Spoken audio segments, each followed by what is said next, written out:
want the ultimate, you gotta be willing to pay the ultimate price.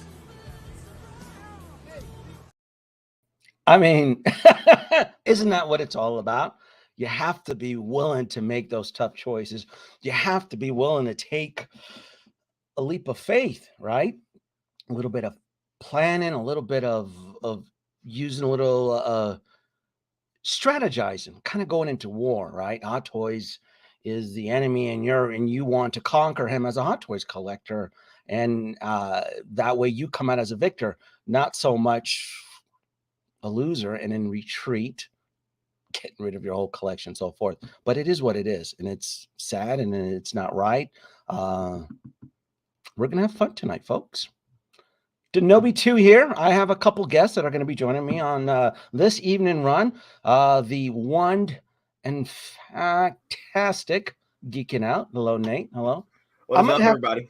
I'm going to have to create a shtick for you because you clearly have patent pended a trademark for me. So I'm going to have to whip up something for you. And new to the scene here, I got Mr. Mom's Collectible here. Hello, good sir. I appreciate it. Thank you for being in the Denobi Den. So I'm excited to be here. Look at that. Point at Denobi's Den. Hey, look, Ray. Look at my guy. Hey, I'm trying. Right. This is the year 2023. Things are going to be different. It's an alien landscape of collecting, and some of us apparently are getting injured, while others are actually making it from the start to the finish. I can't. Getting shot up, bro. It's getting shot up, everybody. Yeah.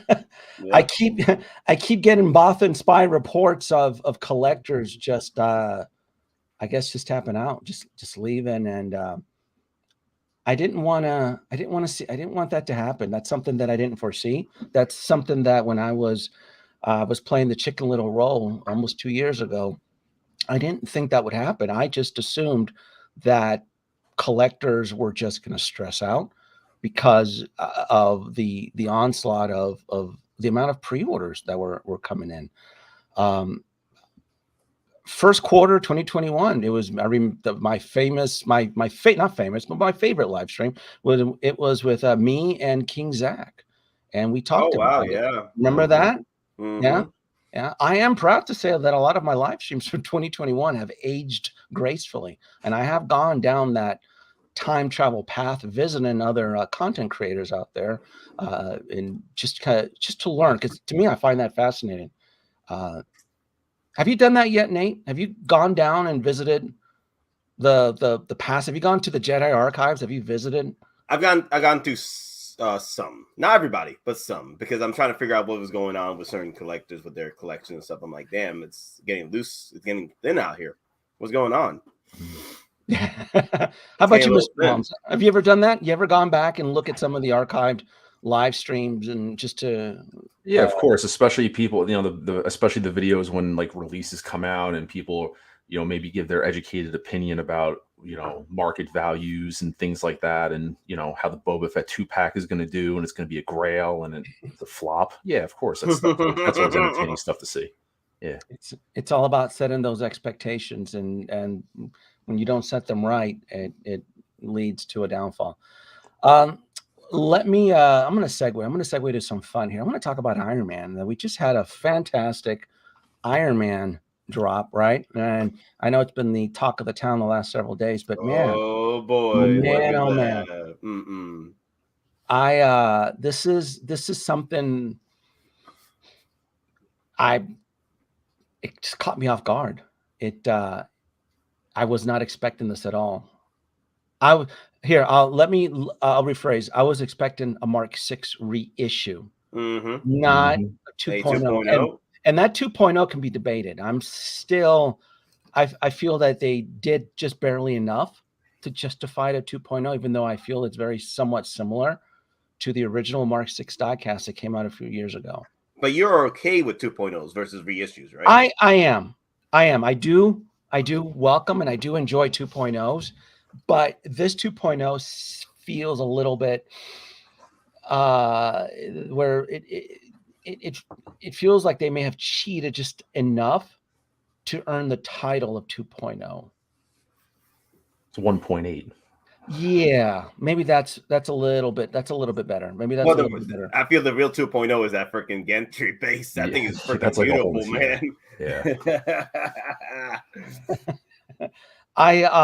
The reason was Richard Morpheus. I might as well at this point. No, look, they're revisiting a lot of the tropes here that a couple of the third-party companies have already done so, but the difference is that now it's licensed and they're catering to a new set of collectors. Look, 2020, make no mistake, brought in a lot of new collectors and into the market. I'm hoping most of them are still around, right? Nate, you came in 2020. Mr. Mom's Collectible, you came in 2022, didn't you? 2020. Right?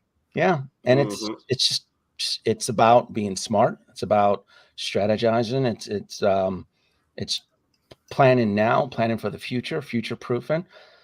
The Mark 6, the diecast, because this would be technically, in my book, this would be the 3.0, wouldn't it, Nate? Yeah, there's 3 of them because there's the plastic, then the first diecast, and now technically the 3.0 in a way.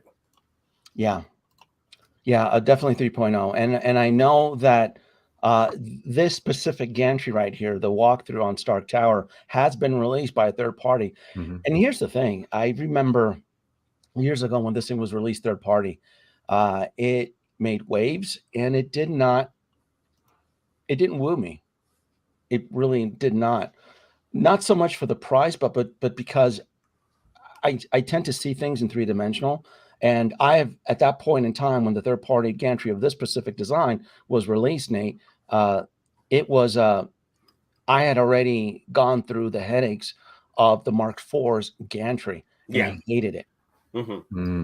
I still have it. It's in pieces. I've put it on the chopping block. I've used certain components. The Mark IV's gantry, to me, was just, it was not a fun diorama. It just was not fun. It was hard to pose. It was hard to display. It was a real estate hog. It took up a lot of space. It couldn't fit in a D-top.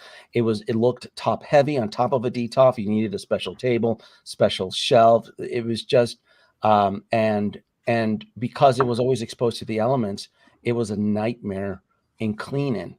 I want to say there was 1 year, because I had the Mark IV gantry.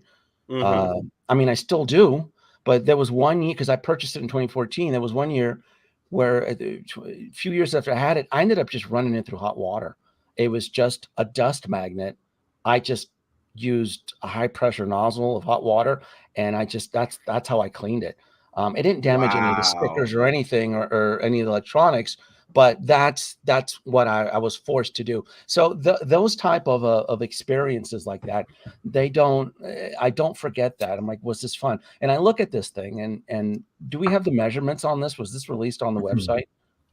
Yeah, it should be on the website. Okay. Well, I don't even, do I even have to look at the measurements? This thing is not going to fit inside a D-top. No, it's not. Yeah. No, yeah, it's a drop the level knowledge, guys. There's storm, bro. I'm not trying to persuade anybody or dissuade anybody from the suit up gantry, because this is a fantastic piece. What I'm trying to let you know is that this is going to be a headache. If you are not experienced with these large, intricate, little small plastic little pieces from Hot Toys, and you don't have the proper shelf to deal with it, it's going to be more of a hassle and less fun. You're not going to enjoy it. It's just, it is what it is. Are you getting the gantry, Nate? Are you getting the whole setup? So I've said it before, and I'll say it again on my stream, that the Iron Man Mark VI, right, was the suit that got away from me. It was the one that got away, because when I first started collecting, well, my first purchase was the World 1 Darth Vader in 2016. And I did pre-order the Iron Man Mark VI, but I left to go back to Funkles, and I canceled the Mark VI. And to this day, man, I still regret that decision. And this is my second chance right here. I ain't gonna say no to this. You out of your damn minds, man. This is my second chance. And for that, and for my punishment for not pre-ordering the first time, or not even going through it with the pre-order for the first time, I'm gonna have to get 2 of these. one that solo sounds Mark justified. 6, That's justified. and one Mark 6 Gantry set. Yeah. Are you getting this, Mr. Mom? You're not. Do you do Day Iron one. Man? Day one did already. Did one already? Okay.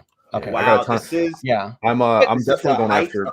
Yeah. Go ahead, That original my bad. 7. That original 7. I want that original 7 as they come through. So I got the, I think it's a great release personally, just because it's whenever they do a reissue, you let the dust settle when everyone has their comments about, oh, it's another Iron Man. Oh, it's another one. I do have to say though, this is something that it's really hard from it. How do you really argue it? Because I've seen people already that have the OG Mark 6, the diecast, they're saying, I'm just gonna get the Gantry. So it kind of suffices both sides. I mean, yeah, you could just pass on the whole thing, but if you have the diecast 6, you can just get the Gantry, and you're pretty much you're in line with what it is. Or if you're someone like me or Nate, you just buy the whole thing. So I like it a lot. It's definitely a shock release for me. I think we all expected the 6 to get, like you said, reissued. I didn't expect it to be now. Like I was very shocked about it. No, I was not. This is what makes it so difficult for me because I'm still in the Iron Man game. I've probably slowed down, but it's probably not because of choice. It's because of Robert Downey Jr. Has stepped away from the role. So there's only so much milking you can do. But Hot Toys has cracked the Da Vinci Code here in revisiting the original 7 and making major improvements. This is something that I've always, where a lot of Hot Toy collectors, they feel and they tend to crow that Hot Toys is not innovative, or it's not anymore, enough. Right. And you look at things like this, and if you have these pieces in your hand, these things are technological marvels. It's the reason why I've been still collecting for almost 10 years now. And this is so when I keep hearing that, oh, they're not being innovative enough, we need fair competition.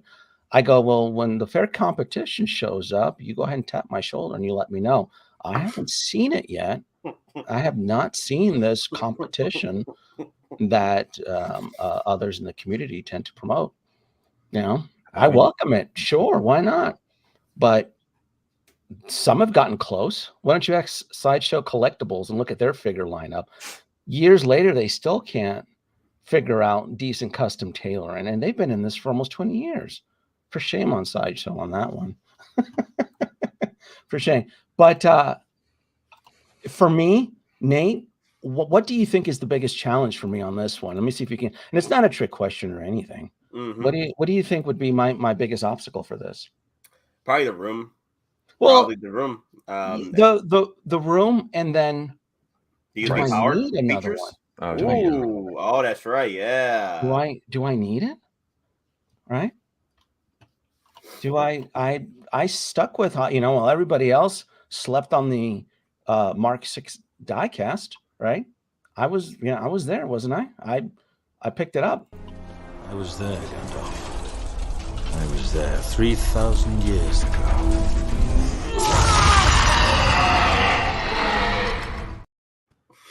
I had to slip in that favorite meme. Look, this is where I'm at, kids. Yeah, kids, gather around. Let me show you where I'm at right now. Let me show you where I'm at.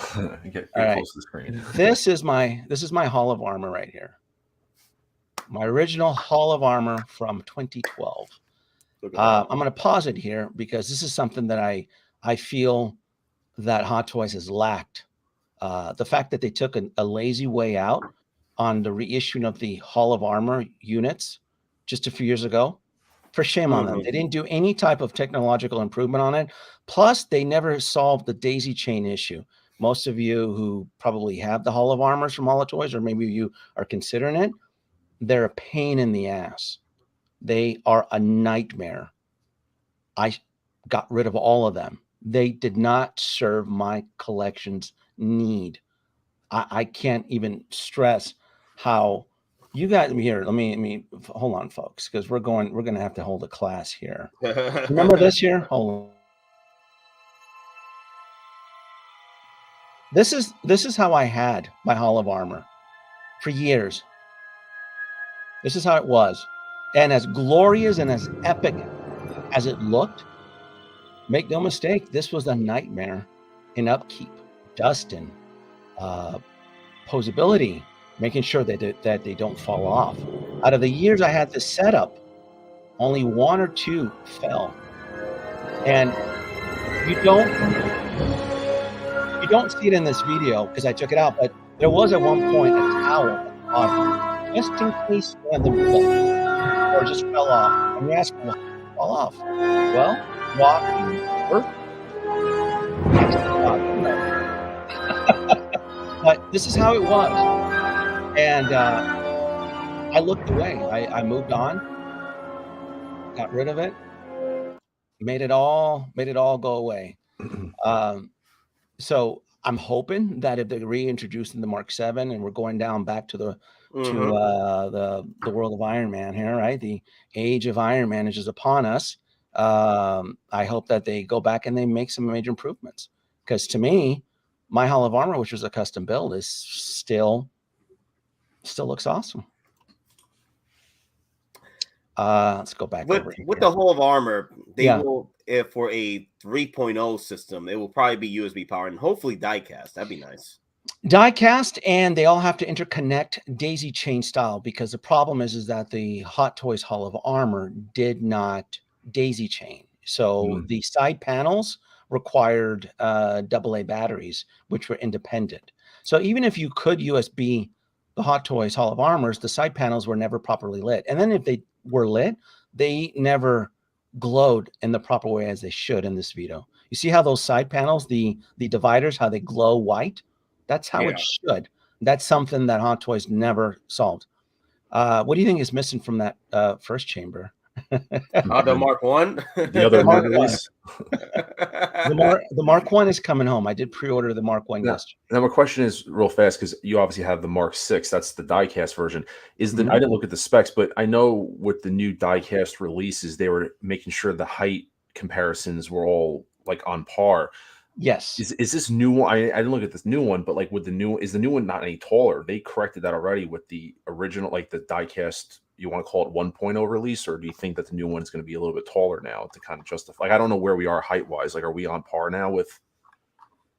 Which one, with the new Mark 6? New one, like, is that going to be taller than the old one, you think? Or no, it should be the exact same height. Yeah, it should be the exact same. Because they corrected that with the 1.0, the diecast. They made it taller to match, I guess, what Yeah. So look at the Mark III. That Mark III is, that Mark III is short as hell. And now we are getting a Mark III. There is a pre-order for that, right? There's a Mark III 3.0. Did we forget about that one, Nate? Have you been talking about that? The Mark III. There is a Mark III 3.0 inbound. Oh yeah, man. The with the Ironmonger base coming off, right? I love that thing. Yeah. With the Ironmonger. So that one there, the Mark III 3.0, that'll replace this guy right here, because that's the wrong height. Hot Toys decided to increase the height for all the 2.0 suits while neglecting some of their earlier releases. So this Mark III here, which is diecast, which is one of the early releases of diecast. This is what, 2015, I believe. Yeah. It's aged itself out, and unfortunately, that's part of the Hot Toys collecting game. And it just comes with the turf. It tends, this 2.0 or 3.0 situation, it tends to ruffle the feathers of certain veteran collectors. And I've just come to accept it. Look, it is what it is. There's no sense in crying about it. If it's my choice, if I don't want to upgrade the Mark III, which is right there in the center of my Moducase, my Hall of Armor, but I want to, because I want it to be correct height. Plus the hot rod paint, I think, has aged itself out compared to the rest of the suits in the red. If you look at how vibrant the hot rod red is used in the newer suits, and then you get to the 2015's Mark III, you can kind of see and there's nothing wrong with it. It's perfect. It's clean and everything. It's just it's aged itself out. And I don't even know if we're going to get a 2.0, a Mark II revisit, because that was a recent release as well too. The Mark I, which is now the 3.0, third version diecast, it's going to be a little bit shorter, but I'm fine with that because it is a homemade suit, so it doesn't have to necessarily be in line. But I definitely do want the rest of the mechanical suits to be height oriented. So, one thing I was thinking about, because I think someone brought it up, that I forget what MMS the new Mark 6 is. It's like MMS 680 something. It's not MMS 700, and I know like MMS like a 500, 600, 700 is usually an Iron Man, and then it's usually something like crazy. I was thinking, they're with them revisiting the past, so to speak, they've been touching on a lot of quote unquote suit up versions of Iron Man, a suit up Mark V, a suit up Silver Centurion in a way, a suit up now, like with meaning pieces coming off that you can kind of interchange the way you are. I was thinking if they were to do a Mark II, maybe it could be like a Mark II partial suit up, just to kind of keep in line to give people different options, so to speak. I don't know. They did do that in the plastic form, which is the I remember that Unleashed. one. Yeah. But you're suggesting Mark II Unleashed in diecast. I'd be down for that. Yeah. Maybe, and then maybe with a Tony Stark head sculpt, like with the mech test, because that would, technically that mech test head sculpt would be pretty much the same sculpt that can be used for it. Don Prine said this the other day, like it'd be pretty cool if they threw us not only Tony Stark but Don Cheadle's head sculpt as well, and with the mask on, mask off situation, because Don Cheadle did wear Brody did wear the Mark II at the time. Yeah. Oh, Hadalorian out of the shadows. I haven't mentioned anything Star Wars, but fortunately he does bring up a good point. Do you understand what he means by this comment? I'm going to throw that at you, Nate, and I'm going to pass it on to Mr. Mom's Collectible. Hot Toys is marketing that Mark III, which is a brand new pre-order, as a 2.0. Do you know what he means by that? Are they marketing because it's a 2.0 with the base? Is that the issue? All right, you've answered. How about Mr. Mom? No, Mr. Mom. What do you think he means by that? He's right about this comment. And because 2.0, because it is revamped, because you have a different head sculpt, height probably is going to be taller, paint application, base. So no, and no. But I'll explain what the Hadalorian is. No, but that's fine. We're learning. Educate the audience here. The Mark III, the brand new one that's on pre-order right now on Sideshow, it is being marketed as a 2.0 because technically in the books it is a 2.0, because the one that you're looking at the screen right now, the little shorty little guy right here, is a diecast, considered the first version of diecast. The Mark III that's on pre-order is the next iteration of the diecast with improvements. So it is a 2.0 if you're jumping from this version on my screen right there, which is the 1.0. But I mean, to me, that's kind of splitting hairs.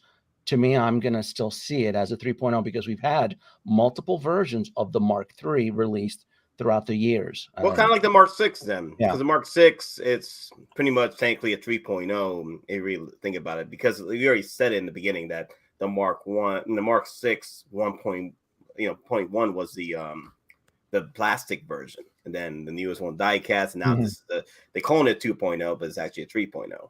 Yes. Yeah, Miles Morales took it right out. Mark II diecast Unleashed would be epic. A little trivia for Mark II. The Mark II Unleashed was my first introduction into the world of Hot Toys. That was my very first Hot Toys figure, and I was screwed ever since. Yeah. I had no idea. That's the perfect way to put it. Yeah, I had no idea that they were making toys like that in 2012. Like the Mark II Unleashed blew me away. Like the amount of detail, it was such a. I look at it now because it was such a dangerous, horrible experience. Because then I looked at my Marvel Legends at the time and the Iron Suits. I'm like, ew. Why do I want to pose these guys? Look at this Mark II Unleashed now. It's dangerous. It sways your views within your collection, so it is a dangerous slope. Yeah. So most first thoughts. Oh, did he Rayo figure? That's right. I didn't even see his comment. He remembers. Rayo 11 remembers that the Mark II was the very first one. That was an older comment right before I got to it. So good, sir. You do remember. Kids out there paying attention. Good for you, kid. I love that.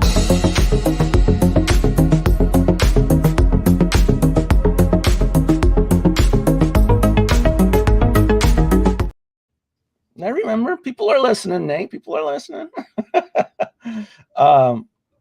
So Mark II Unleashed, I guess. So, Mr. Moms, I know you said you're going in hard on Iron Man. So you got the Mark VI, you're getting the Mark I. So are you going to try to rebuild the original 7? Is that the plan? I'm looking back behind me, so forgive me. I have the Tony Stark mech test, the 3 construction. I have the Mark 7, I have the Mark 5, Mark 43, Mark 50, and the Mark 47. I got the I got the Mark 3 on pre-order. I will get the Mark 1. That leaves, what does that leave left? The 4 and the 2. Yeah. I mean, I'm not going to probably do like a Hall and Armor thing. I mean, they're set up, they're right, you see them like they're right behind me. I'll do some kind of display with them. I'll have to revamp the display, adapt to the situation. But yeah, I mean, I think they'll slowly trickle them out. So hopefully, I'm just interested in what they would do if they even touch a Mark IV. What would they do? A Gantry again? I mean, it wasn't done. It's only a couple of years out. So I mean, if they touch a Mark IV, I mean, what would they do? Well, there is a Gantry. Well, there is a setup to where in the first film there is a Gantry moment in Mark III. That's right. Yeah, in the Mark III. Yeah. I feel that these Gantrys aren't necessarily a high interest to the Asian market. Like, look, make no mistake, Iron Man figures sell like candy in Asia, but dioramas and sets like this. Oh, let me ask Kaiju Daddy. Kaiju Daddy, I know you're from Japan. I know you're in Japan. Do the Japanese hot toy collectors out there, do you guys get a tickle out of these large diorama sets that take up a ton of space? Because I know how it's like to live in Tokyo and in Japan. I've been there several times. I know those rooms are tiny. So is this something that a diorama would be catered more? Because I'm kind of at this point, I'm going to speculate. I just don't think these dioramas or these Gantry sets are a big contender to folks in China or even in Hong Kong.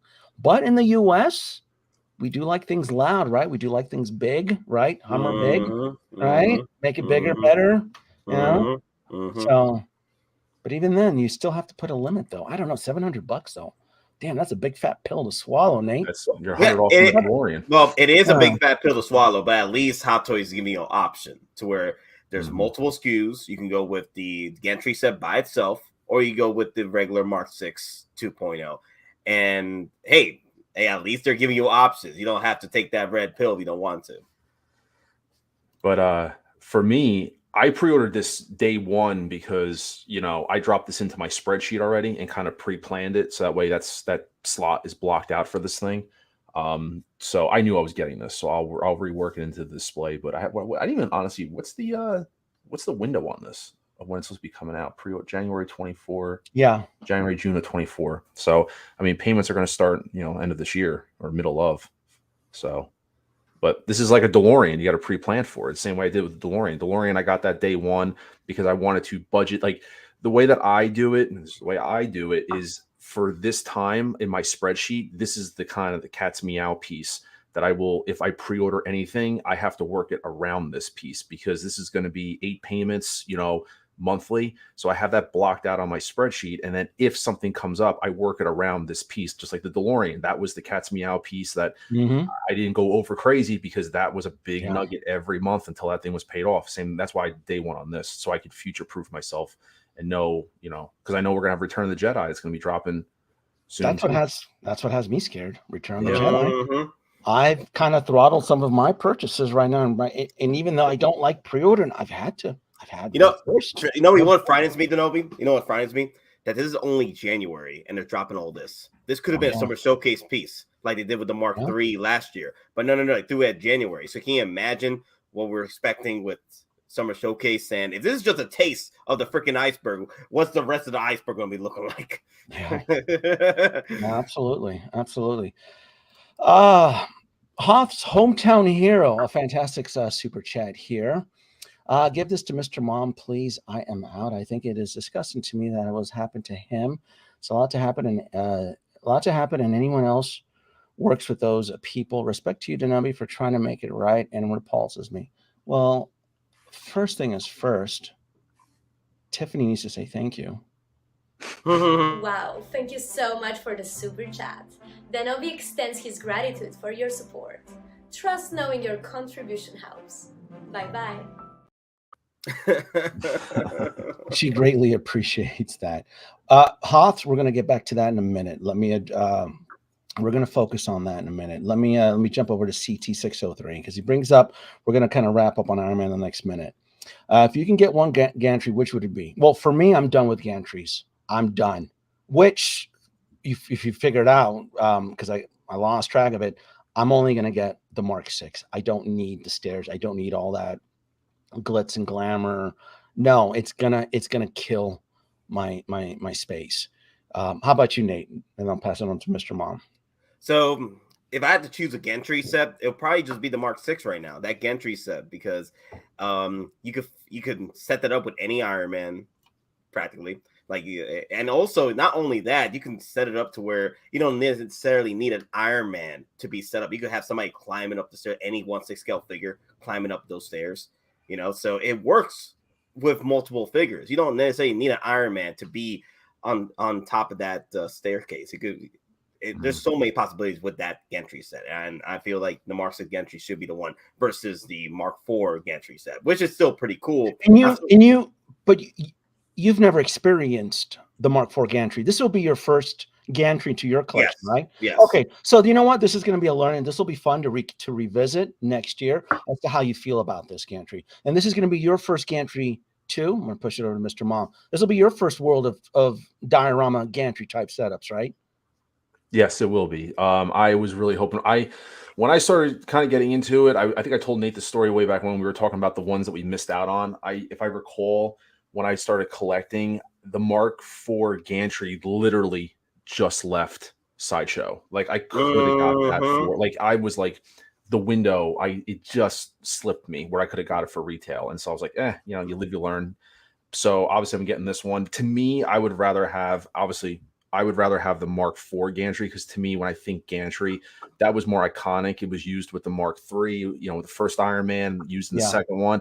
Like I said, I'm still taking it. I day one pre-ordered it, but the Mark 6 gantry was only used in Avengers for a couple seconds in like 2 scenes, like that specific type of gantry. So that's not the one I think about personally. When I think gantry, I think the first version that was in Iron Man 1 and 2, because that was like his first one. But like I said, I day one pre-ordered it, so I'm happy with it. I'll take it. And if they do a 4, I have the space behind me to readjust the shelves to make it fit. I am going to have a dedicated Tony Stark shelf. So I did watch your video. You did a really interesting video that I got to watch where it was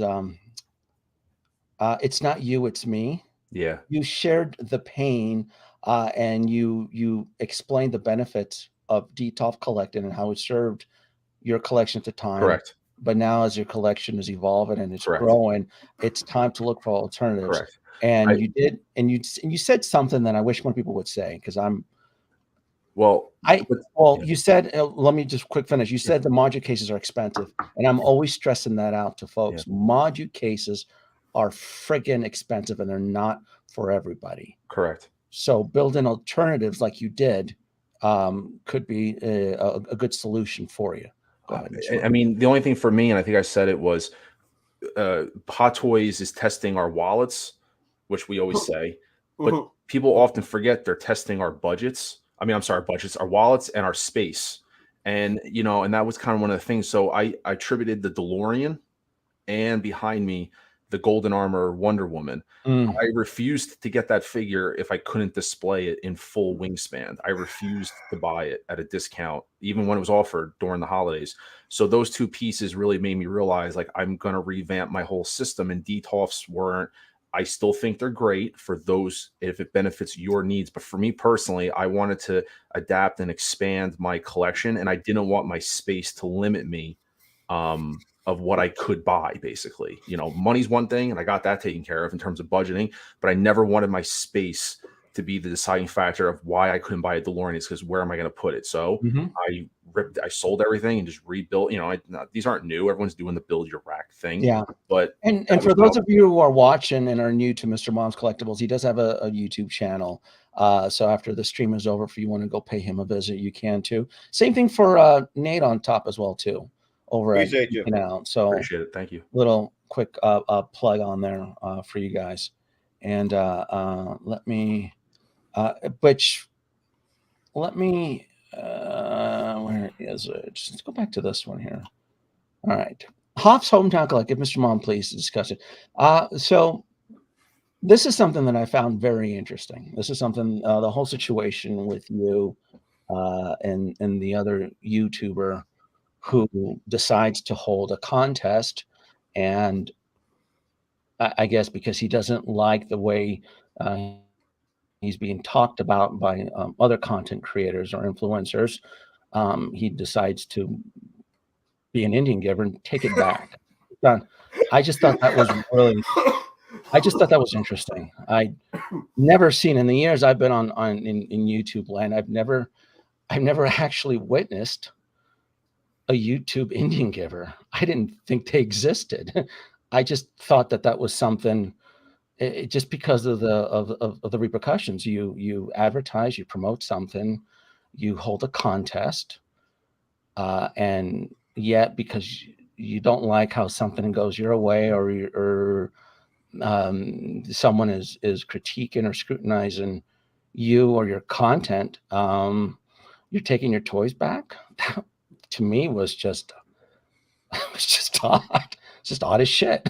I didn't think that was possible in YouTube land. No, here's the thing though. Like, I get it if he had an issue between me or you, right? He had to discuss it. Even then, it was the chat that brought up his name in the first place, and then I'm here like, wait a minute, Mr. Mom, he wasn't even in this discussion in the first place. He was just a wrench in the chat, right? And he was just repeating the quotes I was making with the scenes I had from Halo 2.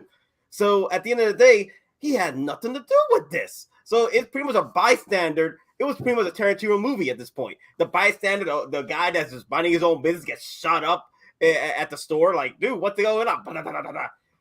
I'm like, damn, dude. I mean, like, wow. It wasn't Mr. Mom's fault. Part of being a content creator on YouTube is it comes with the turf, is getting scrutinized. It's getting critiqued. It's getting your stuff reviewed by others. It's the way it's always been. And there is a fine line, right? There's a fine line of scrutinizing someone's content, and there's between that and then resorting to bullying tactics. Well, I happen to experience both all in the last year. I'm just used to it. It is what it is. This is, if you want to play in YouTube's playground, that's what you just have to encounter, and you just have to grow a thick skin about it. I've given away a couple prizes, and if any of the individuals that have given that get my stuff, if they want to talk shit about me, oh well, it's part of it, and it is what it is. I buy stuff from Hot Toys. I buy stuff from such. I buy stuff from everybody. If I'm unhappy with them, I'm gonna criticize them and I'm gonna scrutinize them. A recent example was my Moducase situation, which Brian did reach out to me a few days after that stream, and my order was magically expedited a lot quicker, which are those Moducases right behind me right there. Those are the ones that I was right there. So I have a platform. I can crow pretty loud, so I'm gonna use it to my benefit. And look, you have to understand, when I scrutinize the content from Will Foxification's channel, it really was it may have come off a bit humorous, but I was quite serious about it.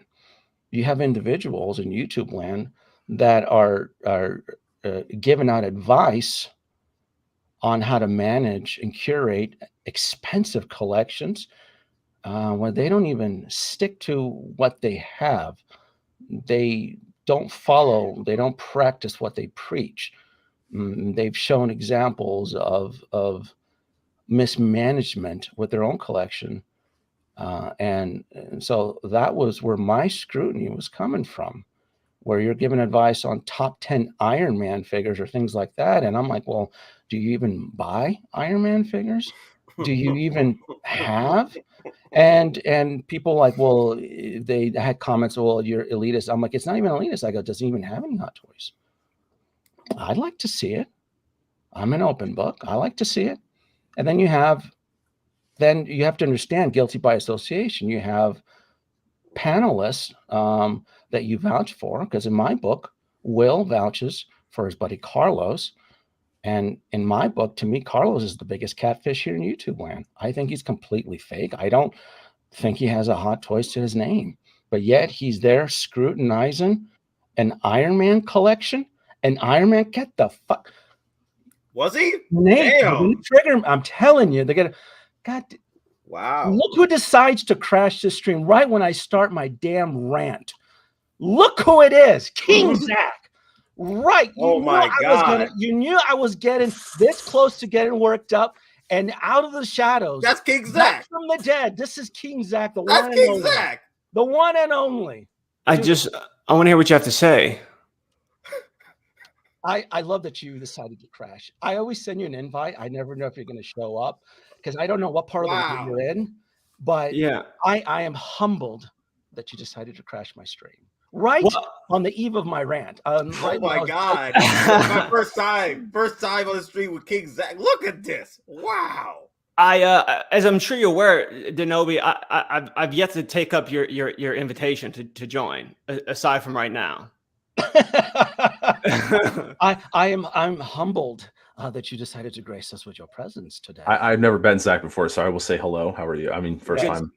He's on this way. How are you two guys? I like the hat. That's a pretty cool hat. I didn't know we were doing sunglasses though. I know. I felt left out myself. Hold on. So did you catch majority of the gist? Let's bring King Zach. King Zach doesn't know what's going on. Zach isn't aware that an engine giver actually does exist in the land of YouTube. To me, it's like chupacabra, like Bigfoot, right? Did you know these things existed, Zach? I didn't know these things existed. I mean, I haven't seen one in like 15 years. Going back from like when I was a kid, you know. So, who can tell the story? Nate, can you bring Zach up to speed? What happened? I do have something that I want to say after Nate's done, just to clarify. All right, so we had a discussion over at Geekin Out about a week ago, last Wednesday, I believe. Yeah, it was Wednesday night, and we were discussing about the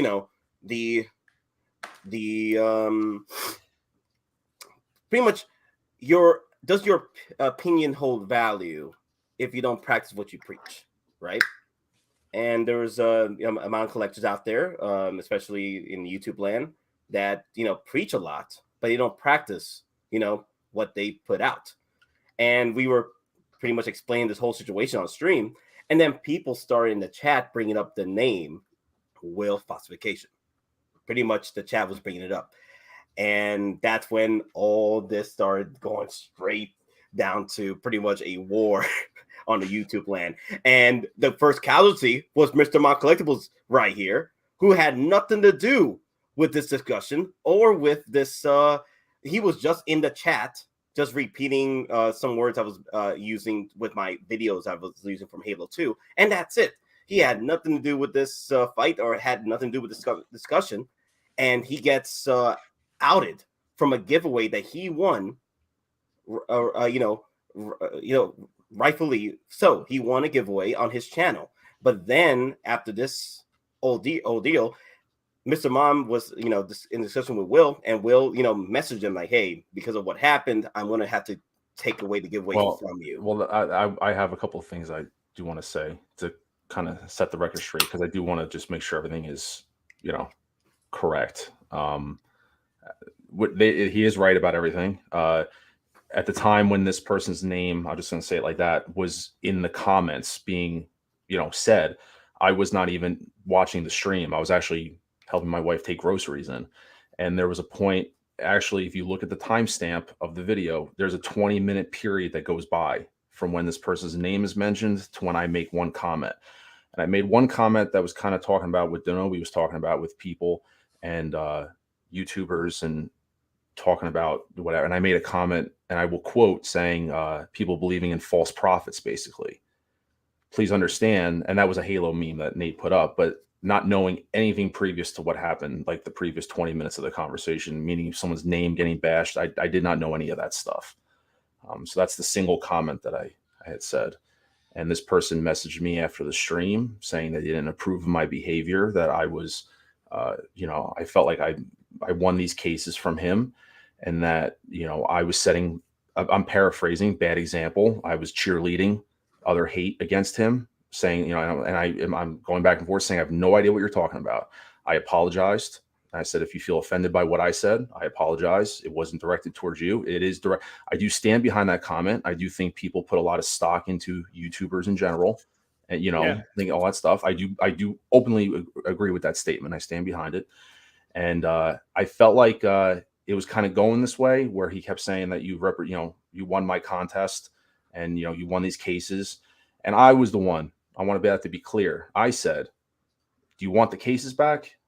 If you want the cases back, you could have the case. If that's where we're going to go, you can have the cases back. And he said, let me think about it. I'll get back to you. And then he said, yeah, we're going to redo the contest and take them back. I said, that's fine. I made it very clear. And I will say this so everyone can hear me.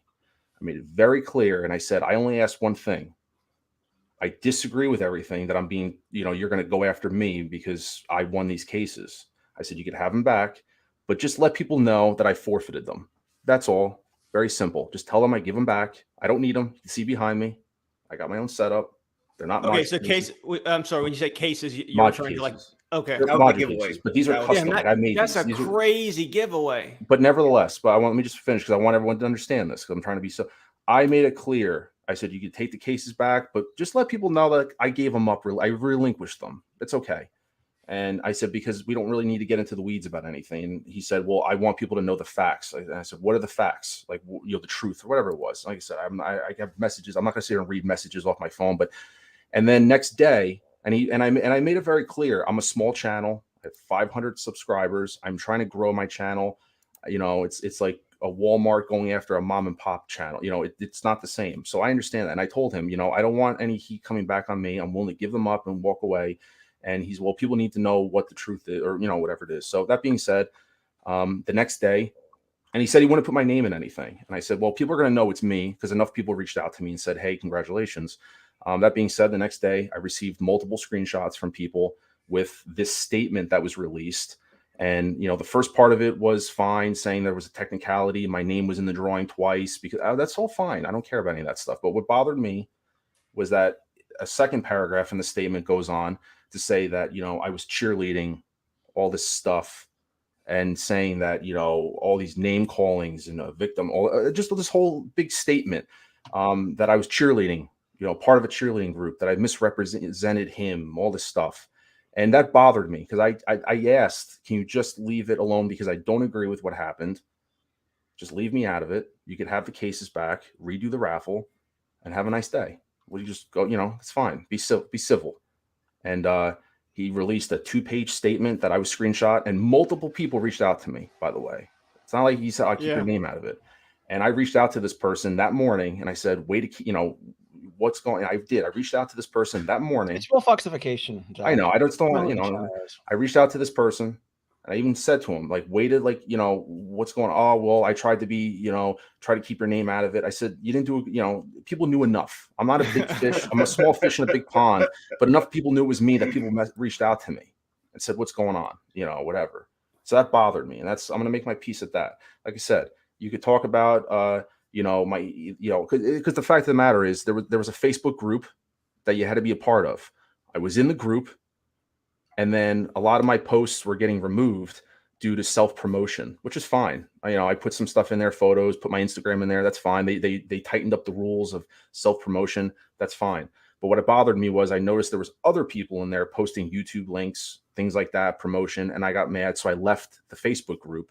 So the night that I won the contest, I was not part of the Facebook group. So I jumped back in the group just to, you know, so yeah, that you could say like a technicality. I don't care about any of that. I willingly said you could take your prize back.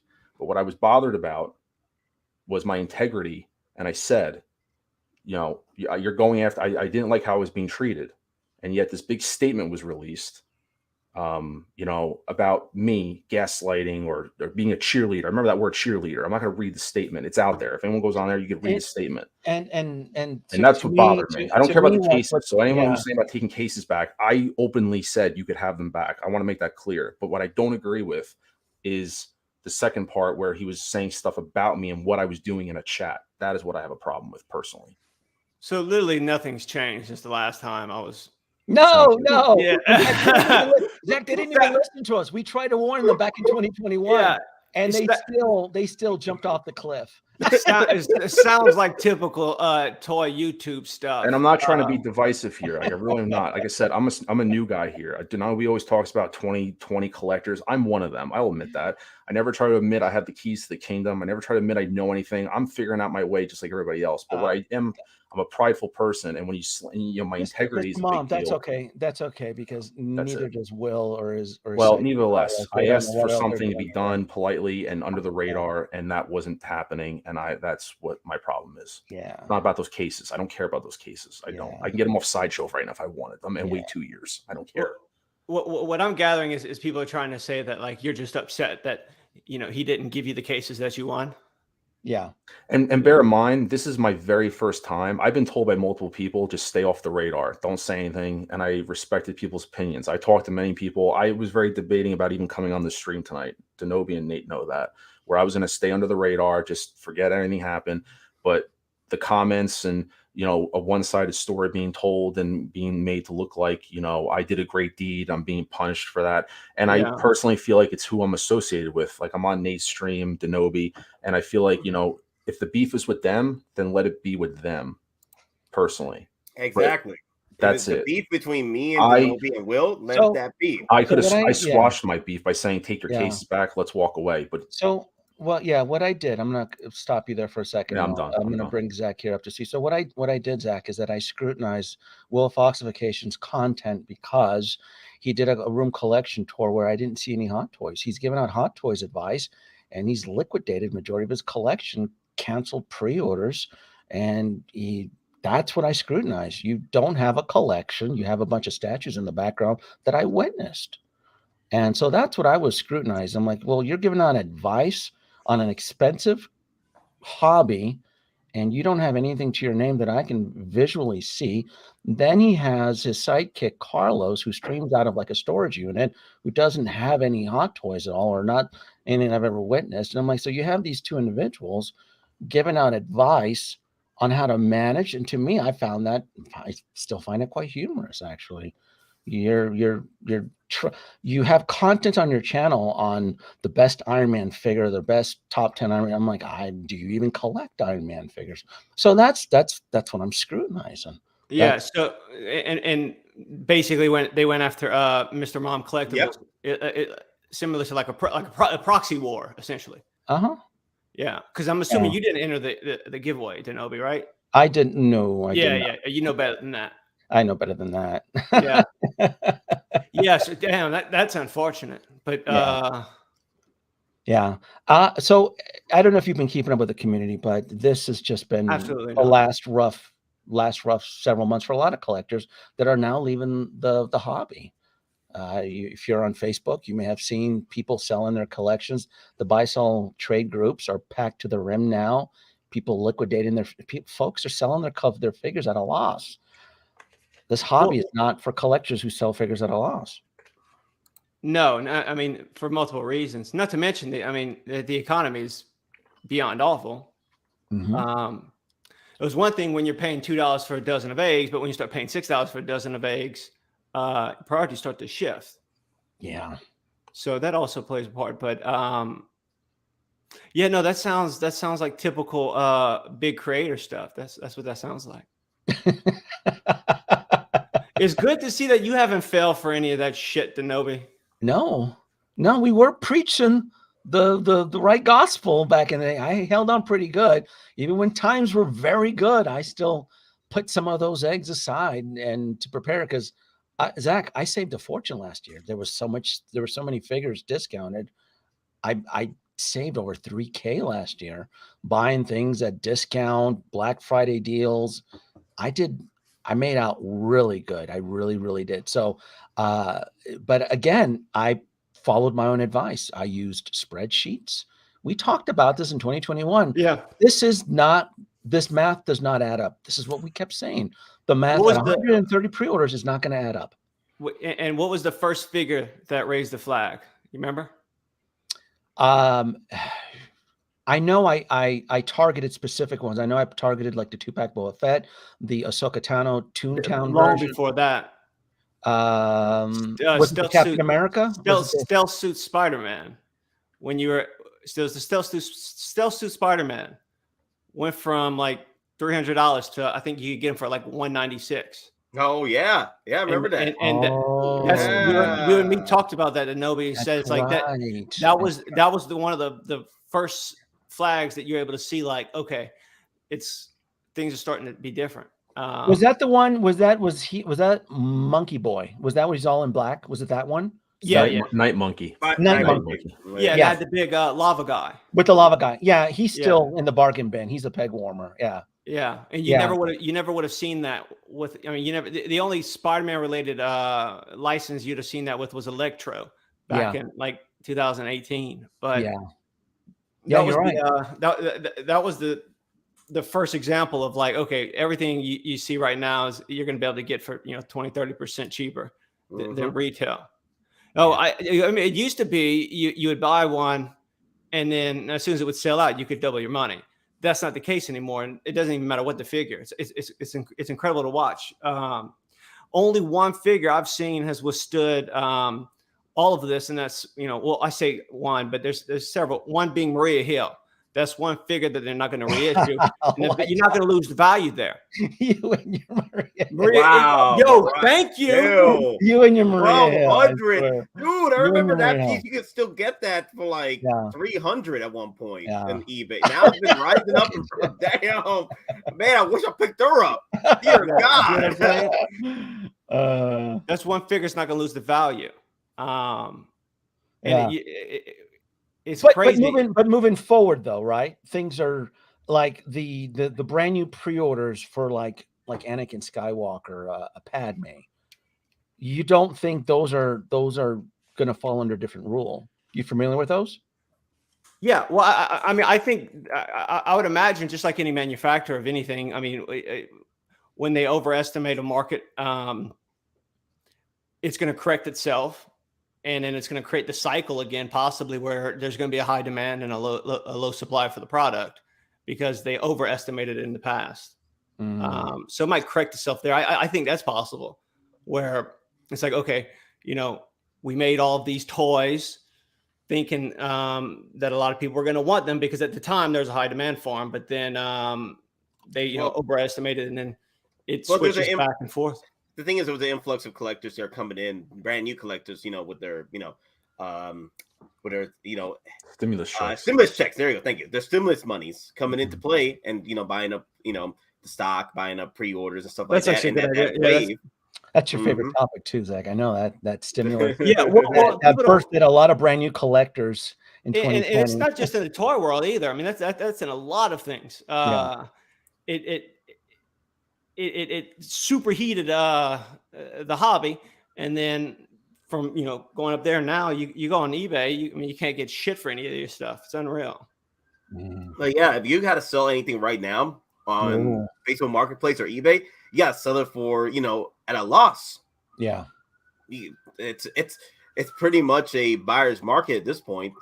Yeah, but at the end of the day, the buyers are not buying up stuff because they're like trying to figure out, okay, let's I gotta be more strategic with what I buy. Yeah. So it's not really the market favors the buyer, but there's not that many buyers. Then it's just like real estate, Denobi. Yeah. Oh, I know. Oh, I absolutely know. I absolutely know. And I mean, it all comes down to and it's on every toy, be it Marvel Legends or anything. How many Thors does one person need? I mean, how many versions of a Thor do you need? So, how many Thors do you have, Zach? Confess. At my peak, I had probably like 9 or 10. At that point, that's like a it's unnecessary and it becomes a fucking problem. Are you completely out of hot toys, or do you still have some hiding you? Oh no, I don't have anything. Really? Yeah, I don't have no hot toys at all. Not even some under your bed when no one's looking. Not even a few boxes. Come on, confess. No, I kept one.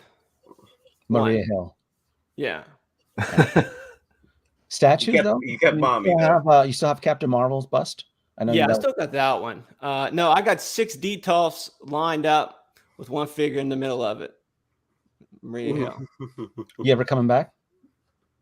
No, absolutely not. Really? Not even. I don't know. I like that DeLorean. I saw the DeLorean came out. I'll bring it back. Yeah, I really fucking. I think that one piece looks amazing. That one piece. DeLorean will do it. Yep. I started getting into like DID stuff, all the World War II stuff. They make some really good stuff. They do. How about do you still have your Ecto-1, or did you make? Yeah, that? no, I still got that one. Yeah. There you go. Wow, you still got some of the good stuff. You're just, I mean, I got the Ecto-1 and right now is all I hear. You're like, I'm out, but I still have the good shit. They haven't reissued the Ghostbusters yet, but I think that's coming too. That'd be nice. Yeah. They reissued the Ecto-1, the dirty version, and I think it's a matter of time before Blitz will reissue the actual figures. So I want to address this to the chat because some people are like, okay, who got beef with Date? Well, we go. Who is it? I'm like, the problem is it's just that Will went after pretty much the wrong person. If he had any issues, it should have been either me or Denobi or the stream at that point. Zach knows I'm used to getting picked on and bullied on YouTube land, so that's the thing, guys. They got because Denobi's a threat to him. To the it's not every day. It's not every day I get a dedicated live stream in my honor. So I'm You got to just embrace it, man. You got to embrace it. I rode with it. So, but again, for those just jumping in, because I see the audience numbers coming on, I scrutinized the content for Will Foxification. I said, how can you give advice on Iron Man or anything Hot Toys when he's not collecting Hot Toys?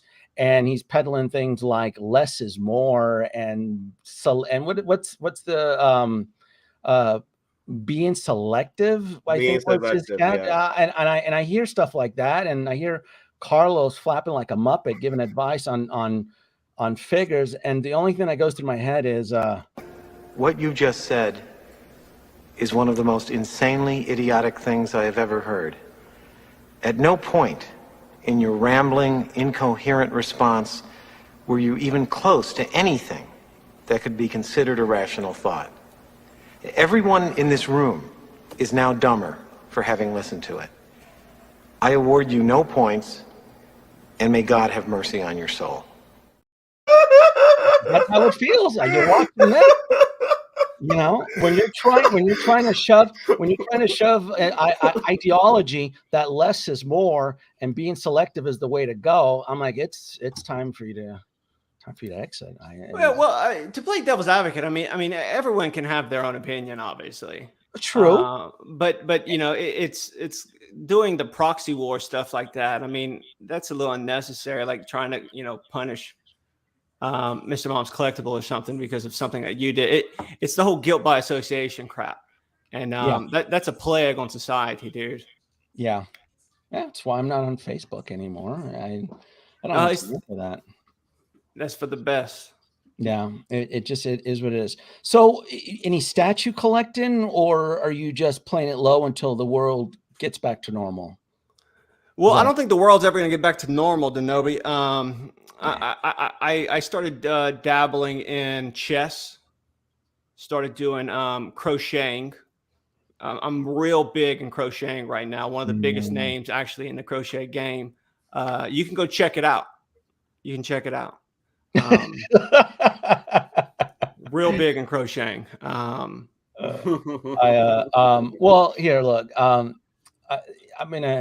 you familiar with Moducases? Moducases behind me. You're with. Yeah. They do good shit. It just takes a while to get them. It takes forever to fucking. It hasn't changed yet. They haven't. It hasn't changed. No. That's unfortunate. It's still the same. It takes forever, and I ended up doing a live stream a few weeks ago, calling out the owner because I thought he was misappropriating the funds from the pre-orders. But I did get my when I did express my disgruntledness about it. I did get my order a lot quicker, so it kind of worked in my favor. But I'm aware it didn't work out in the favor of other pre-order collector who pre-ordered the Moducases the exact same timeline as I did. To me, with a Moducase, it has its perks, it has its ups and downs.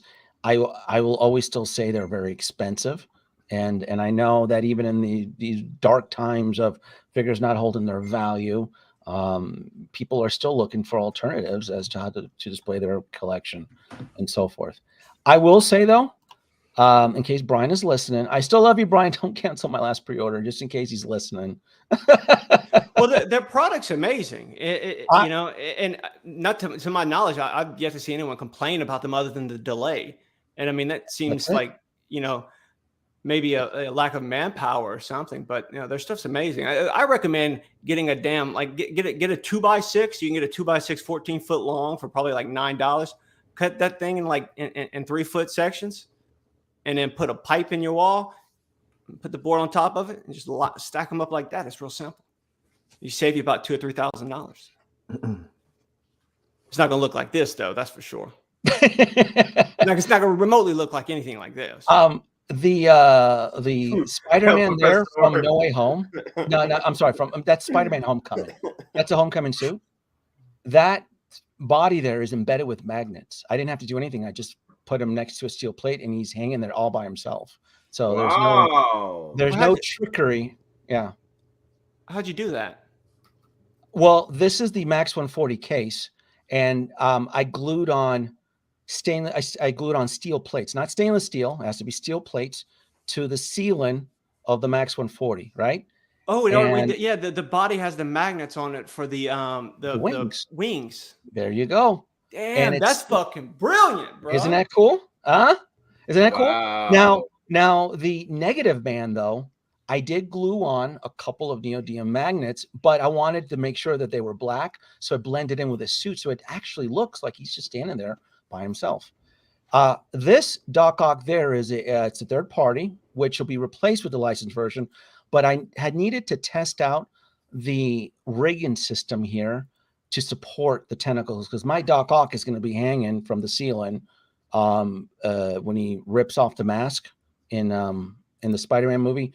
Remember when Doc Ock comes back and he's underneath the underpass? Mm-hmm. Yeah. And it's like, oh, now, you know, oh, Peter, you've outdone yourself. Nanotechnology. So he ripped off his chest. The armor. There you go. Yeah. So I needed to experiment to see how I can hold a heavy Doc Ock figure. So that's there. So this is just some of the, so as a big nuisance, a big annoyance that Moducases are, they do let the Hot Toys collector, or any type of toy collector, be as imaginative as you want to be.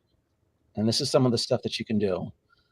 Because I took this video after I watched Mr. Mom's video on the ups and downs of DTOF collecting, and I thought that was really something interesting to just kind of to touch on, just what you can do.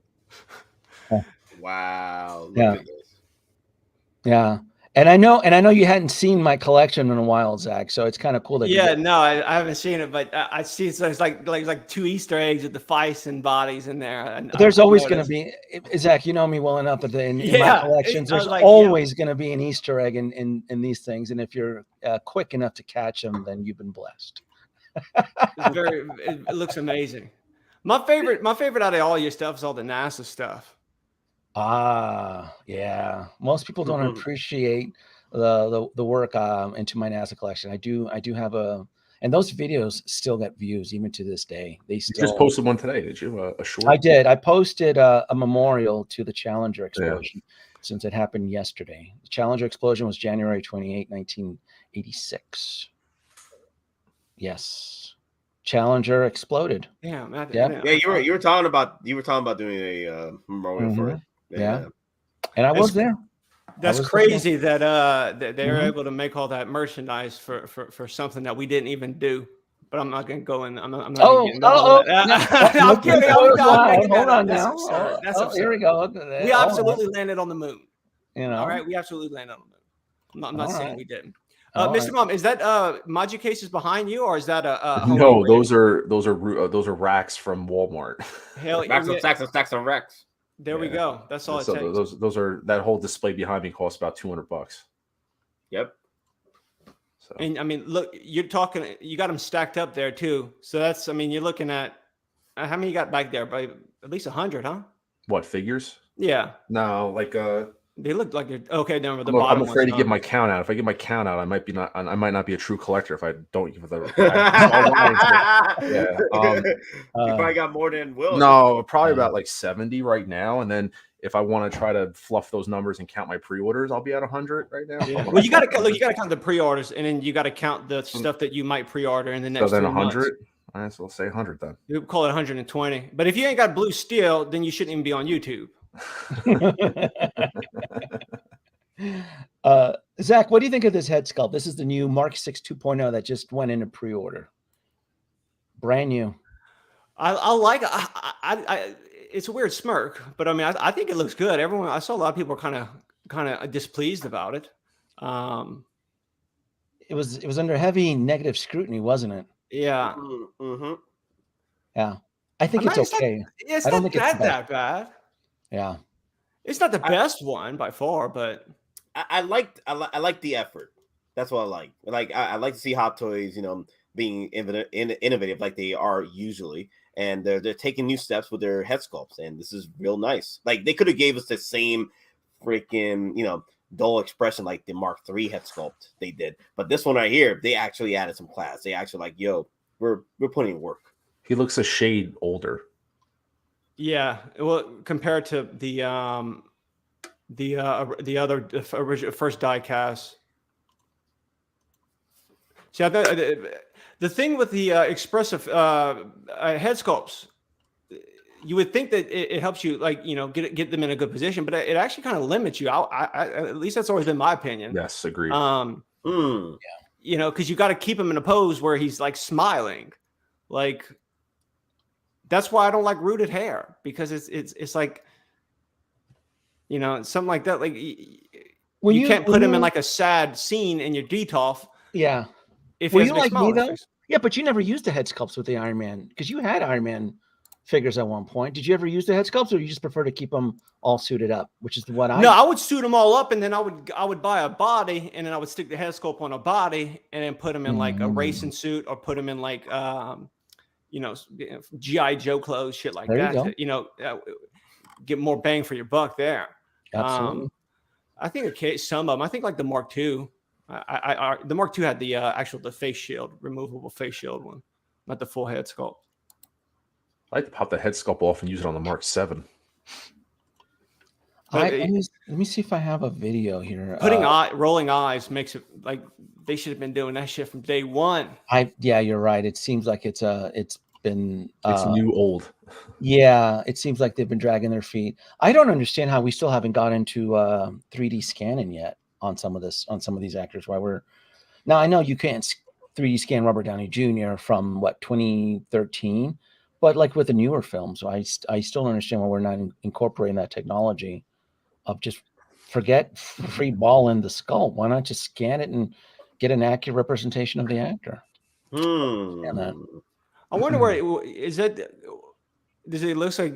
Can you zoom in on that photo, Denobi? Yeah. Zoom in all the way right above his ear. I'm sure. Is that the split right there?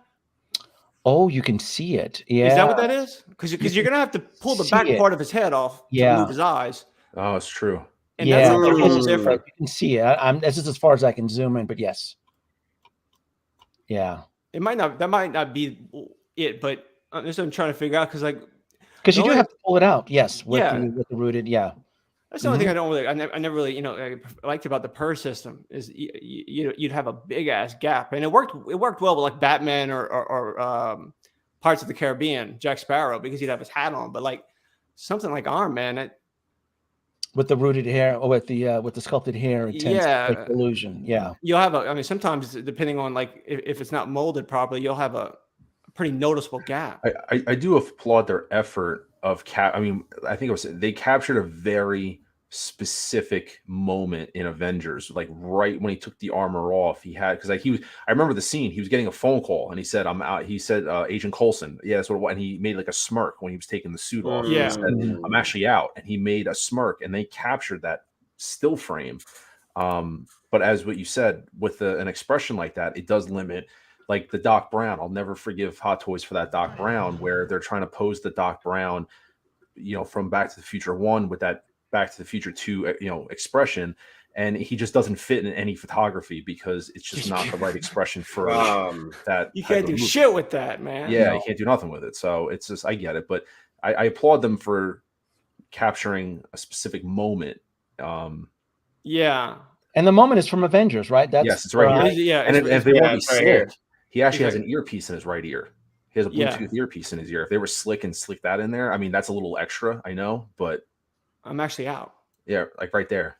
Yeah. Oh. He does have an earpiece in there, but that's very specific to that scene. It's not. Oh, does it come as an accessory though? No, they don't have it in there. Oh, that shit looks. I'm nitpicking. Obviously, that's totally. Yeah, I just noticed that would be pretty cool. Not gonna lie, they're gonna throw in the earpiece. Well, that's just if Hot Toys went back and like added it in. It's like, oh, we missed that. We throw that in there. Well, they could be a magnetic piece in there. A magnetic piece in the ear. Yeah. Or you could get Maria Hill is I think the only Hot Toy figure that comes with the earpiece. You could just use that one. Yeah. No, I'm dead serious. That's a true story. For $1,200. $1,200 right there. Yo, that suit looks amazing though in that gantry setup though. That's the other thing too, is that the whole gantry setup is a whole pathway, and you're getting a fraction of it because it's it's still better than the 1.0 Mark 7 diecast. Yeah, because that just came with the. It came with the back setup, and then it had like two little of the pointy things. Yep. Yeah. Whereas this as a whole, how much is it? Well, how much is this one? $700. Nearly 700. Yeah. Is that a lot? No, seriously, Zach. Right? That's a lot, isn't it? No, what? That's $200. What are y'all talking about? Yeah. Yo, that's the Hulkbuster's $700. Yeah. Okay, that's what I thought. I figured. I go. That's a big fat pill. Yeah, $655. Yeah. I mean, you get a lot of stuff, but honestly, I mean, that's it's pricey. What's a normal diecast going for now? I think probably like what, 5 something. It's right under 5, right? Isn't it just under 500? Okay, so still right now the normal diecast right now is the last one, which is the Iron Man Mark 6 is $365 right now. Yeah, but that's this actually would qualify as a. Well, put this way, the Mark IV. It's not a reissue. The Mark IV Neon Tech Gantry is what, $650. So for $40 more, I think you're getting so much. Like, and it's very specific. At least you can buy the Mark 6 by itself. Yes. You can buy the Mark 6 by itself. Well, so this gives you more flexibility and options. Yeah. It's not. Yeah. How much is the Mark 6 by itself? By itself is $365. $365. Yeah. Oh, yo, so you got to get the figure by itself all day long. Yeah. And then you could buy the gantry by itself. So you're actually agreeing with what I'm going to do, because I just want the figure. I don't care for the gantry. It's going to eat up a lot of my.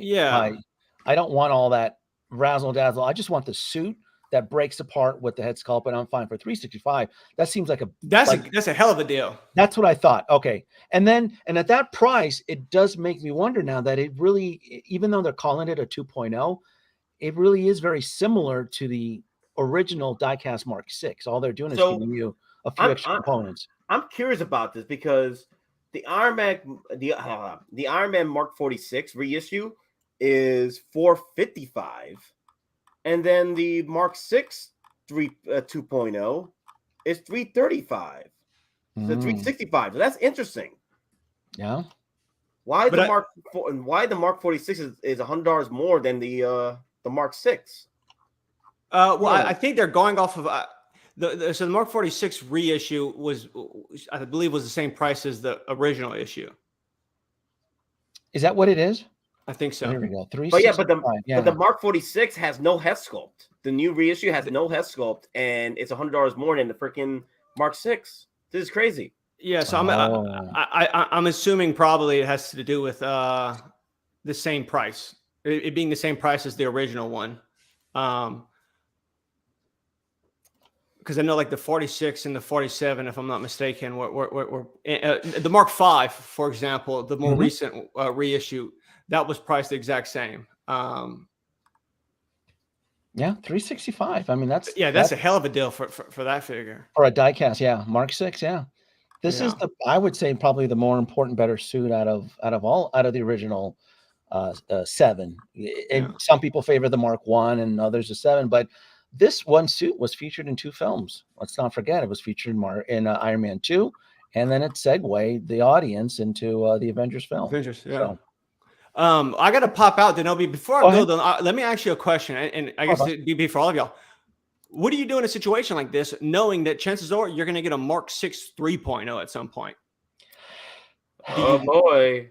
Do you buy this one and like what do you do at that point? I take everything. I follow the 2 birds in 1 hand rule. Never assume that we're ever going to get it. Same thing with that's how I assume the world is in a constant state of flux. Zach, you know that as much as I do. Hot Toys is banging it out now. Next year, a comet could hit us or something, right? There's just another wacky that's a good disease. point. So you always, for me, when it comes to this hobby, a bird in the hand is worth 2 in the bush. Always assume this is the last version you're ever going to see. And if you are graced with a 3.0, then take it for what it is at that point in time. But that philosophy has worked out brilliantly for me. And assuming that something else is going to be down the road, I feel gets a lot of collectors in trouble. Where remember back in 2015, everybody's like, I'm going to pass on the DeLorean Mark I because Mark II was going to be released. Took what, 7 years to get a Mark II finally released? So 2016 was the last Mark VI pre-order, right? So that was the first one. No, I believe it was that would have been 2000. Like it was, 18. I think it was 2016 at some point because at that time I did pre-order the Rogue One Darth Vader along with the Iron Man Mark VI. At the time, that's where I canceled it. So we're looking at possibly, roughly 10 years. A little bit below that of 10 years. So maybe 7 years at that point. So we got time for a 3.0 in the future, and the 3.0 would probably have the damn USB powered it. So if you're okay with getting this 2.0, which is pretty much right, no USB powered, but the actual gantry base is USB powered, I say good. And that's unless you really want that USB power and wait another 7 years, then go for it for a 3.0. But for me, this is going to be the piece for me. Like I don't need a USB powered Mark VI. Like this is fine with me. The USB powered gantry is fine with me. So I don't need to get a 3.0 when I get this. This is the one and done. What's wild is in 5 years, I know we're talking 5 years, Iron Man 20th anniversary. Yeah. And in 5 years, Iron man, Monger these things, in 5 years, these things should be be able to hold a conversation with you, honestly, the way technology has been advancing. So look at this. So this is the Mark III 2.0, and it's at $455, but yet that Mark VI is at $360. See the price difference there? You see the look at that. Yeah. Wow. So what happened here? Why is the Mark VI so? Because it's a reissue. They're using the exact same molds from the existing diecast. That's what I would guess. And they're throwing in a few extra accessories. A couple of the plate armors can swap them out, but nonetheless, that Mark VI 2.0, they're calling it. That's why I said beginning of the stream, I go, I think they're kind of cheating, calling it a 2.0 versus more of an extended reissue with some additional accessories. But I mean, spoke with the judges, and we'll let that pass and call it a 2.0. But the fact that this Mark III, it's completely brand new R&D from top to bottom. There it is, 450. Yeah, 455, right? So, well, hey, I appreciate you letting me on, Denobi. It was good to talk to you again. Absolutely. You are always welcome on the land of Denobi too. So it was a pleasure. I am humbled by that you were able to take the chance. I know that family back in. So thank you, good sir. Absolutely. Mr. Mom Collectibles, good luck with your situation you got going on there. Situation's done. It was really nice meeting you. Apparently, it's a unicorn that you came on, and might be first time last time, but I really appreciate you coming on. Really nice. Yeah, no, my some advice: ignore it. Don't even mess with it. It's not worth it. You know what I'm saying? Wise words, sir. Thank you. Nate, good seeing you, bud. Take it easy, Zach, man. Y'all take care. Take it easy. Yeah. And the last but not least, though, the Mark 1, which I'm going to remove this here, and I'm going to get back to the photos because I am excited. I know this is going to be a tough one here for a lot of folks here, but I am excited for this guy. I really am. Everything about this right here is going to the Mark 1? The Mark 1, yeah. Which I was told it's already on pre-order. So, did you pre-order this yet, or are you going to wait, Nate? No. I pre-ordered it because I wanted that diecast helmet that came with it. I know it can't be used with the actual piece itself, but I wanted that accessory piece. So that's one of my first pre-orders. Yeah, I had a friend of mine says he got his site show notification on it, so I ended up pre-ordering this just a couple days ago. So I absolutely am looking forward to this. Did you day one pre-order this, Mr. Mom, or you wait until it drops to strike on it? No, I did not pre-order day one. I am going to pre-order probably next week. I just the reason why is because I have to pay off my whole Attack of the Clones Phase 1 first before I do. So I'm probably going to pre-order. They're all hitting at the same time next week. The first payments are starting. So I'm going to pre-order this probably next week and then sit. I'm not in a rush to get it. It's coming home, but it's not one of those where I need it like day one. It has to be right away. So I'll pre-order it next week and get it. Yeah. But this is essential. This is, I mean, you've seen my collection. This is one of the rare cases where I was actually tipped off that we were going to get a Mark 1, that we were actually going to get a Mark 1 diecast. So I ended up selling my 2.0, the plastic version, Mark 1, and I was able to make out like a bandit on that. So yeah, this guy it's mandatory. He needs to come home so I can complete the 7. And the Mark 3 is going to be inbound as well too. And I think at that point in time, I'll be caught up with the original 7. And yeah, I mean, $500 is, I guess, the new norm for a diecast Iron Man suit. And yeah, I feel the pain. I totally get it. I know it's not for everybody, but yeah, it's a sacrifice though. It's we are here for the sacrifice, right?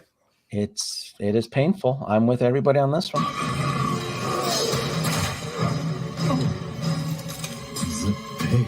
The pain. You know, here's the thing too. Like, as of right now, I'm at 200 figures, right? And when I first started, streaming and discussing my thoughts on Hot Toys, what have you, about during 2020, 2019, I pretty much left Funkles. Like that's when I told my community, hey, you know what? I'm leaving Funkles. I'm moving towards Hot Toys, and I'm here with 200 figures.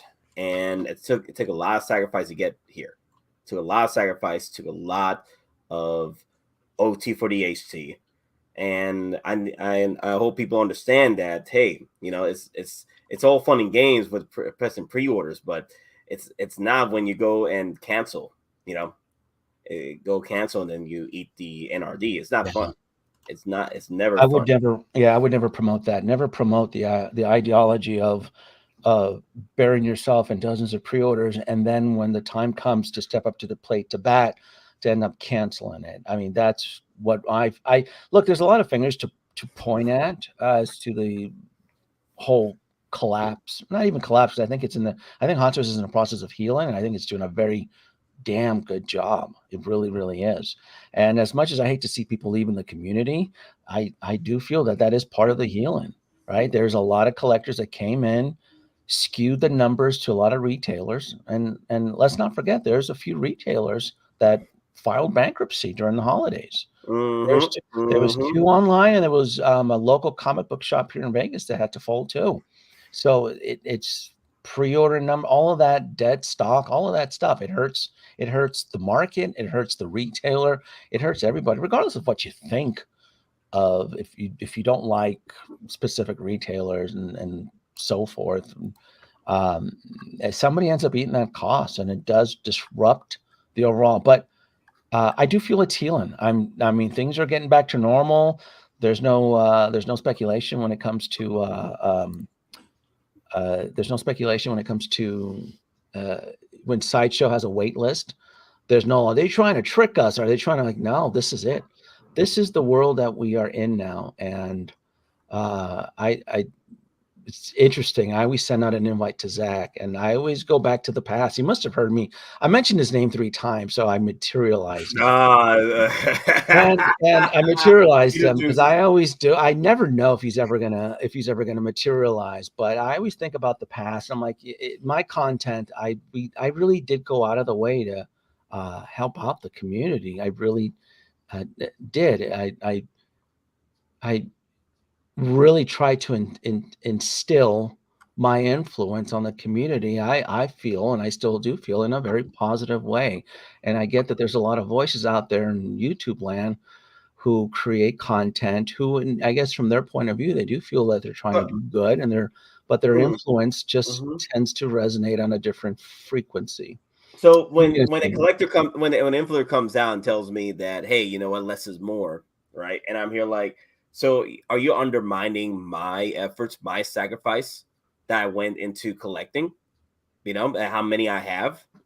You know, it's a bit of like a dagger to the chest at that point. I'm like, so what are you trying to mean with less is more?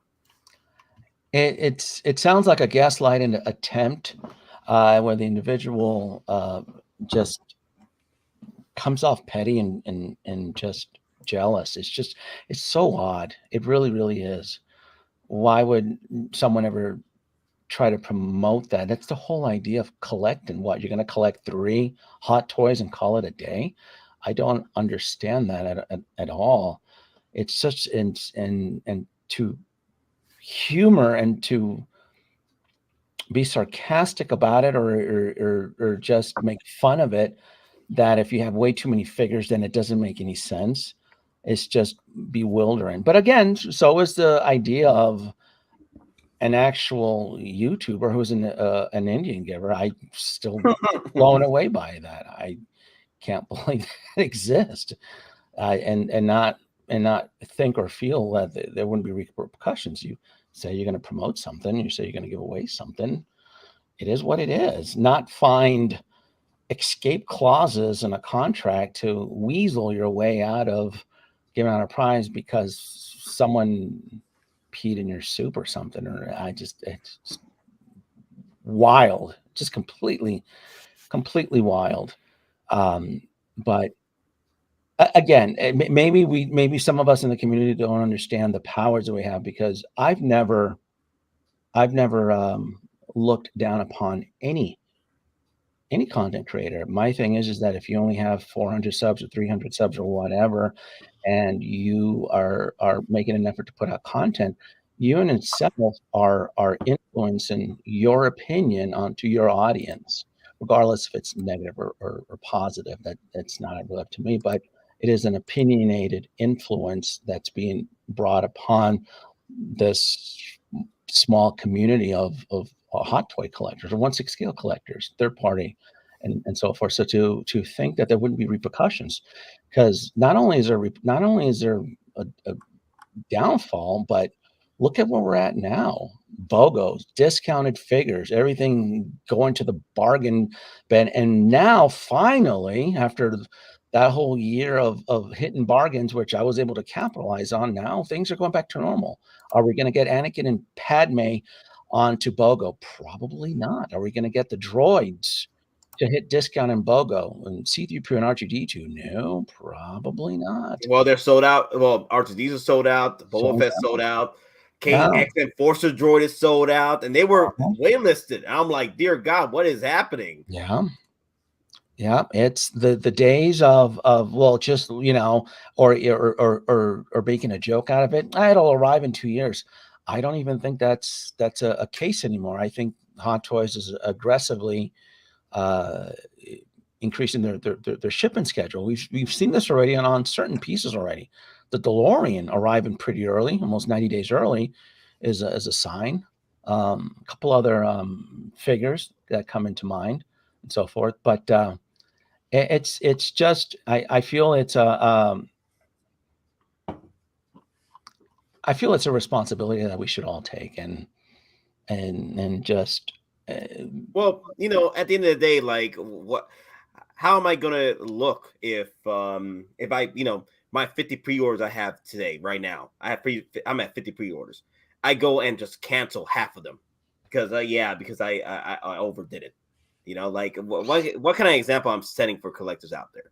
If I go out and I just start just canceling pre-orders, you know. And I don't even think that's happening anymore because it doesn't make any sense. It's logically stupid. You're going to give your money back, what, just because you think it's $20 here, $30, $40 here? I'm not in the business to give my money back to the retailer. That's just not smart. Or even selling figures at a loss. I don't think that's very smart either. Well, it's not even now. Let's say, for example, if I pre-order at a mom and pop shop, that's money gone for them, right there. Like you committed to this pre-order at this mom and pop shop, and now they're sitting on the stock that you canceled because you can commit. You thought that, yeah, you know what, it's all fun and games with pre-orders, and then you know what, I couldn't handle it. Yeah. So Mr. Mom shared a painful story that I found very educational because I like learning. I actually do make an effort to watch younger YouTubers, first-time YouTubers.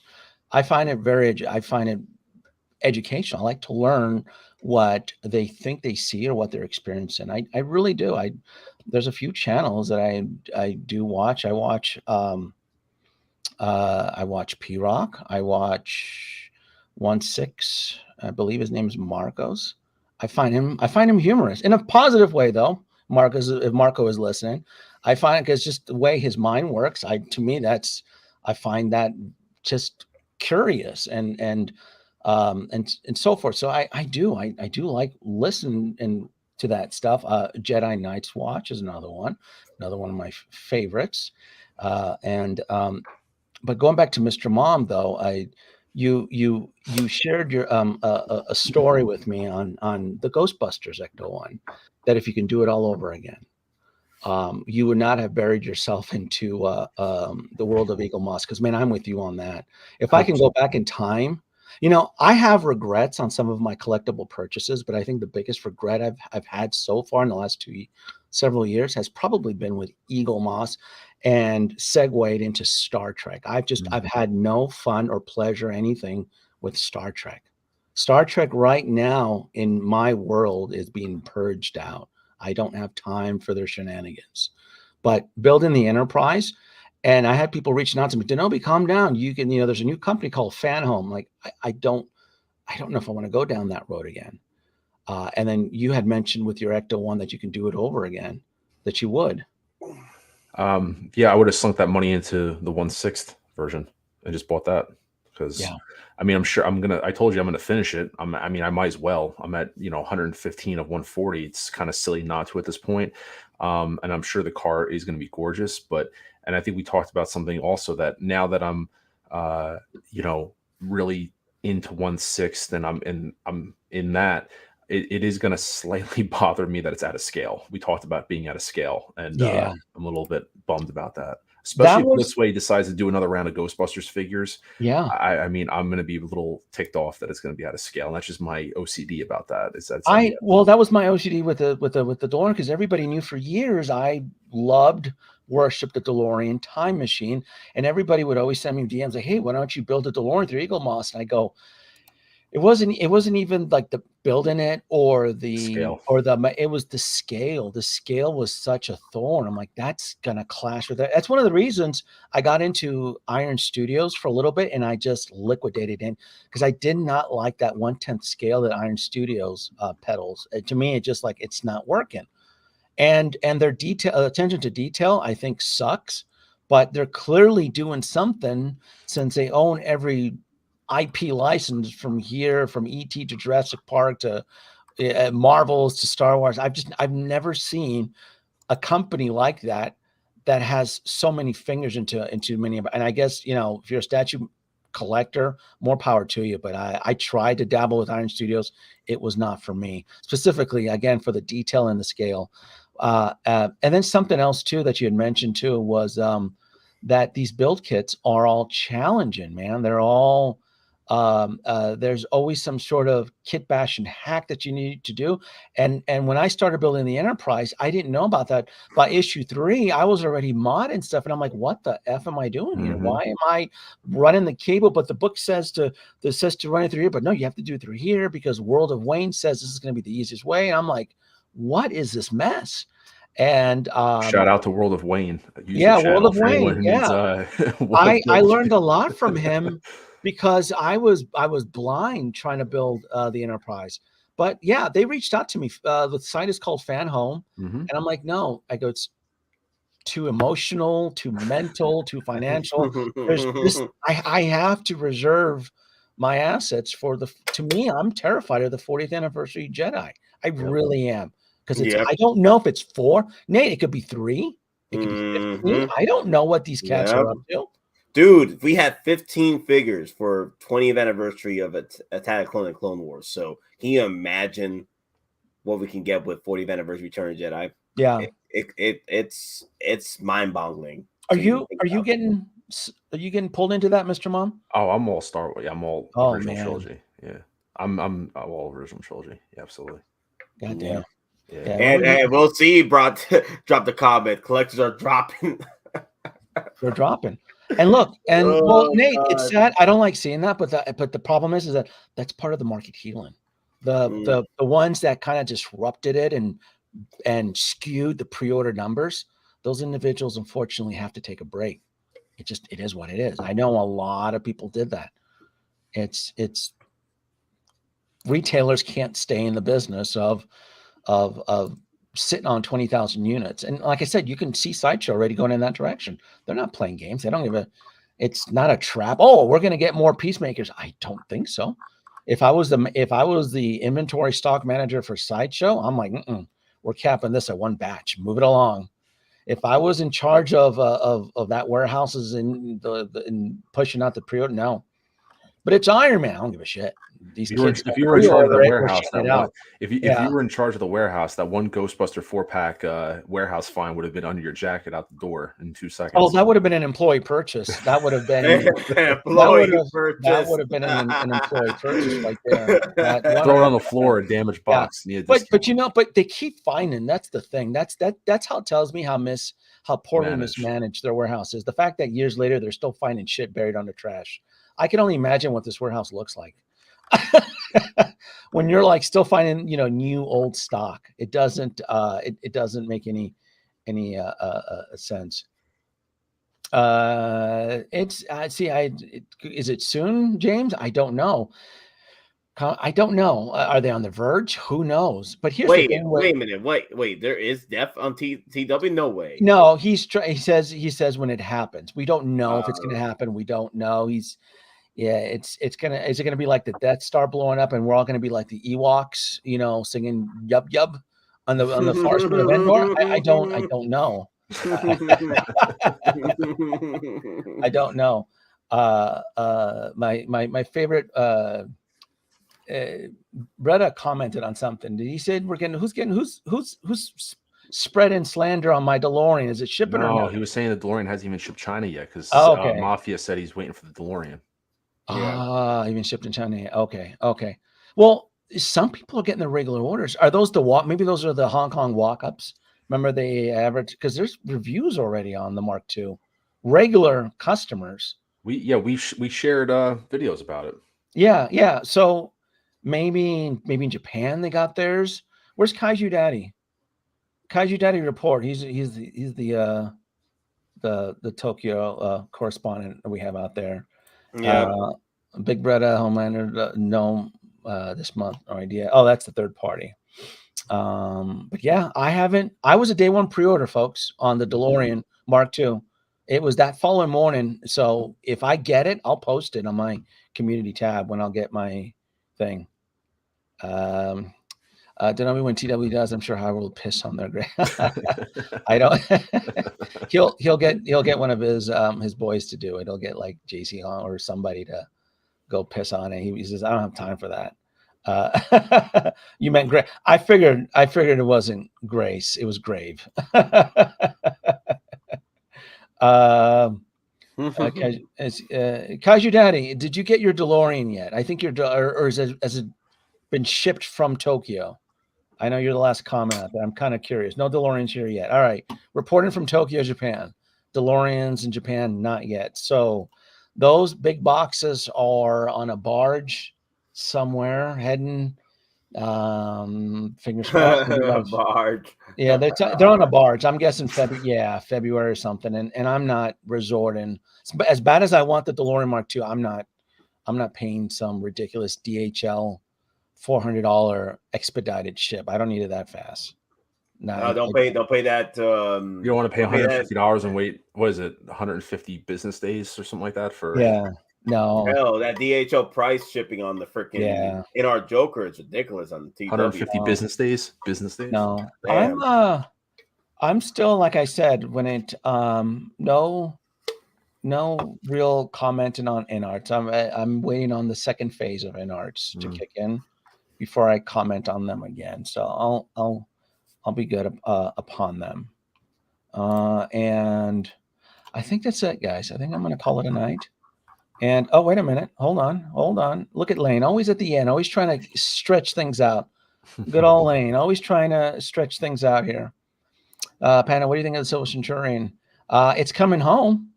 If that's what you're asking, I don't have a choice since we're revisiting the House Party Protocol suits. Exactly. So does Lane want Tiffany to say thank you? He probably does. Wow, thank you so much for the super chat. Denovi extends his gratitude for your support. Trust knowing your contribution helps. Bye-bye. I figured. Wow, thank you. Not again. Not again. Silver Centurion, I'm getting all the suits. I'm just pacing myself, Lane. I'm getting them all.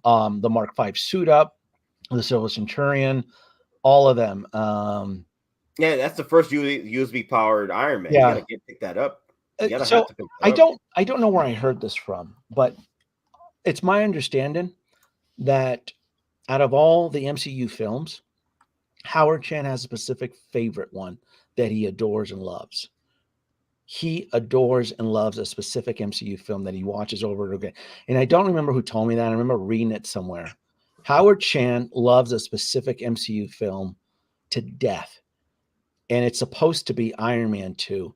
And I can't help but wonder that rumor is absolutely true, since the amount of reissues and releases on Iron Man suits has been from that specific movie. Even to me, even the Mark 6 2.0, yeah, it's an Avenger scene, but that was still seen in Iron Man 2, right? We had the reissue of Whiplash. We had the Mark V suit up, which was brand new. Then we had the Mark V reissue, right? Yeah. And a variant version of the Mark V with a different base. That's what's crazy. With a different base, and the reissue of the War Machine. Remember War Machine? The Mark I War Machine. There's just been a lot, and I can't help but speculate, Nate, that Howard is gonna dive into the I can't think of his name. The hammer droids. The hammer drones. I think those things are inbound. I wouldn't mind picking up a few of those to surround your display of Mark V and Mark 6 and War Machine. Yeah, taking them on. That'd be pretty cool. Yeah, listen, if we got an Ironmonger 2.0, if we got a Whiplash, what do you want to call it? A Whiplash 2.0? His last, like the last suit that he wore. I mean, that's another. I think those are needed. Honest. I mean, we can do you think he would touch an Ironmonger diecast 2.0? No, not full diecast. What I think is maybe diecast in some of the areas that were breaking, from understanding, like the joints that were breaking. Put a little bit of diecast in there, but no, leave the thing plastic. Leave it plastic. Even that head sculpt, to be honest with you, I think. I looked at it recently. It still holds up. I mean, it's crazy. That head sculpt. I wouldn't mind a. Didn't that one have a like he exposed his full head? Yes. In that shot, right? I wouldn't mind a full head sculpt. Here's crazy. Someone was posting this on Facebook real fast. It was the other day, Nate. I don't know if you saw this. Someone actually said Hot Toys with the Mark VI Gantry. That's actually the 81st Iron Man Hot Toy released, including all reissues, everything in terms of everything Iron Man only. 81 figures have been released, and that's including 1.0, 2.0, everything out there, and that's not including War Machines or anything. Iron Man only, 81 figures. It's nuts. That's a lot of work. They put in including a lot of reissues. Scotty is process of 3D printing. I want die-cast hammer drones. I want Justin Hammer drones. I want, because I know, because Iron Man is such a hot ticket in Asia, I know that there would be collectors out there that would want to build an army. They would want to build a whole. They would multiple. I would too, probably, because there's like an army drone. There's the Navy. There's the Marines. I would eat that all up, and I know that's coming. The fact that they've also gone back to and hinted at finishing the House Party Protocol, kind of, right? Since the Silver Centurion is part of the House Party Protocol, I can see them doing that. I can see them doing a Hammerhead, the underwater suit. God, I would love that. I would love a die-cast version of that suit. But I would be all for that. I don't know if it's the right time, since it seems that the market is just crowded with so many figures. Yeah, I would probably still support it. I gotta chase it and all that. But anyway, Nate, thank you so much for joining in, folks. If you guys dig Sir Nate, you can go ahead and check him out on his channel, YouTube at Geekin Out, and drinking. Yeah, and a special thanks to Mr. Mom. Go visit him on his channel. You didn't have to have me and on. Make sure to hit subscribe. Let's help him out there. Interesting comments. He's also Ghostbusters fan. You kids out there love Ghostbusters. Mr. Mom is extremely educated. I have a database in my head that I can't. You know shit that I was like, I just went over my head. I'm like, man, I just want to walk around with my proton pack, and you're talking about the nozzles and the tips and steel plate, and I'm like, I just want to walk around and just go pew. There's my new tube. I got to fix my proton pack. I broke my clear tube. But anyway, God, what a wild week. You have a milkshake, and I have a milkshake, and I have a straw. There it is. That's a straw. You see? Watch it. And my straw reaches across the room and starts to drink your milkshake. I drink your milkshake.